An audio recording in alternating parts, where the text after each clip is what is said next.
বন্ধুরা দেখে নেব আগামীকাল অর্থাৎ 31শে মে আপনাদের দিন কেমন যেতে চলেছে।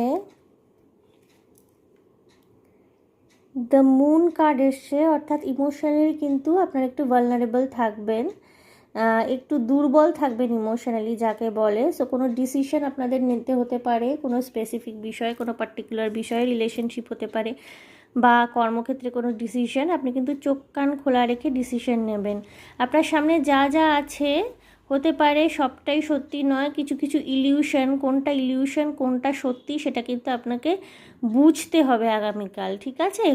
আপনি নিজের ইনটিউশনের সাহায্য নিতে পারেন এই বোঝাবুঝির ক্ষেত্রে। একটি ওরাকল কার্ড আমি নিয়ে নেব, দেখব কি ওরাকল কার্ডে আছে।